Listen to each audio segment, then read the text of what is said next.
এটা প্ৰেৰণাদায়ক কাহিনী, জীৱনক শিক্ষা দিয়াৰ এটা কাহিনী। নিজৰ ভুলৰ পৰা আৰু অনুভৱৰ পৰা শিকাটোৱেই সফলতাৰ দিশ দেখা পোৱা যায়।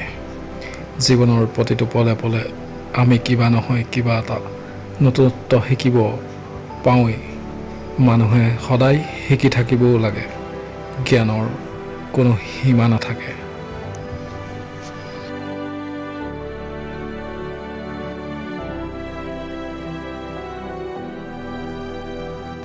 এখন গাঁৱত বাহিৰে যিকোনো বস্তু নিৰ্মাণ কৰা এজন ব্যক্তি আছিল, যিজনৰ এটা ল'ৰা আছিল। সেই ব্যক্তিজনে নিজৰ সৰুকৈ বনাই লোৱা জুপুৰিটোত সদায় তেওঁ টুকুৰি বনাইছিল, যিবোৰ তেখেতে 20 টকাত বিক্ৰী কৰিছিল। এতিয়া লাহে লাহে তেখেত বুঢ়া হৈ আহিছে।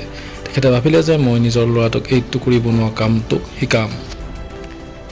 তেখেতে ল'ৰাটোক ক'লে যে তুমি এইটো কাম শিকি লোৱা, মই তোমাৰ ককাৰ পৰা শিকিছিলোঁ। এই কামটো আমাৰ অতীজৰে পৰাই চলি আহিছে, ভাল কাম হয়।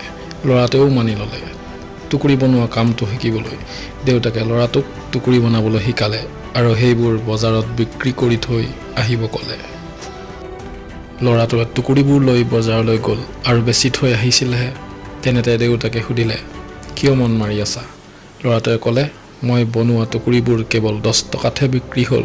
দেউতাকে ক'লে, হ'ব দিয়া, একো নাই, আজি তোমাক আৰু ভালকৈ টুকুৰি বনাবলৈ শিকাম।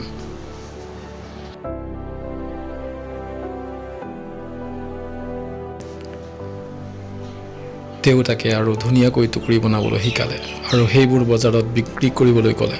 ল'ৰাটোৱে টুকুৰিবোৰ লৈ বজাৰলৈ গ'ল আৰু নিজৰ বনোৱা টুকুৰিবোৰ 15 টকাত বিক্ৰী কৰি থৈ আহিল। ল'ৰাটো তেতিয়াও মন মাৰি আছিল।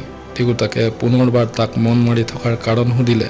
ল'ৰাটোৱে ক'লে, এইবাৰ 15 টকাতহে বিক্ৰী কৰিব পাৰিলোঁ। দেউতাকে ক'লে, কোনো কথা নাই, লাহে লাহে তুমি বনোৱা টুকুৰিবোৰ ভাল দামত বিক্ৰী যাব। তুমি ভালকৈ টুকুৰি বনাবলৈ শিকি থাকা। দেউতাকে তাক আৰু ভালদৰে টুকুৰি বনাবলৈ শিকালে আৰু বিক্ৰী কৰিবলৈ ক'লে।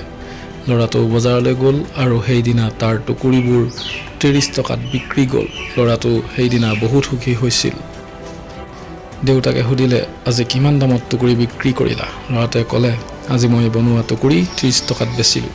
দেউতাকে কথাটো শুনি ল'ৰাটোক ক'লে, বহুত ভাল হ'ল, ব'লা আজি তোমাক এনেকুৱা টুকুৰি বনাবলৈ শিকাম যিটো তুমি 40 টকাত বিক্ৰী কৰিব পাৰা। ল'ৰাটোৱে ক'লে, হ'ব দেউতা, তুমি নিজেই 20 টকাৰ টুকুৰি বিক্ৰী কৰি আহিছা, এতিয়া মোক 40ৰ টুকুৰি বনাবলৈ কেনেকৈ শিকাবা? আপুনি থাকিব দিয়ক, আপোনাতকৈ দামী টকাৰ টুকুৰি ময়ে বনাব জানো। কথাষাৰ শুনি দেউতাকে ক'লে, এনেকৈয়ে মই কিছুমান কথা কৈছিলোঁ যেতিয়া মোৰ দেউতাই নিজেই 15 টকাৰ টুকুৰি বিক্ৰী কৰিছিল আৰু এদিন মোৰ টুকুৰি 20 টকাত বিক্ৰী হৈ গৈছিল। মোৰ দেউতাই মোক 25 টকাৰ টুকুৰি শিকিবলৈ কৈছিল। তেতিয়া ময়ো শিকাবলৈ মনা কৰিছিলোঁ আৰু কৈছিলোঁ যে আপুনি নিজেই 15 টকাৰ বিক্ৰী কৰি আহিছে, আপোনাতকৈ বেছিটো মই বেছি থৈ আহিছোঁ। আৰু তেতিয়াৰ পৰাই জীৱনভৰ 20 টকাৰ টুকুৰিয়ে বিক্ৰী কৰি থাকিলোঁ, কিয়নো তাতকৈ বেছি দামৰ টুকুৰি বনাবলৈ মই শিকাই নাছিলোঁ।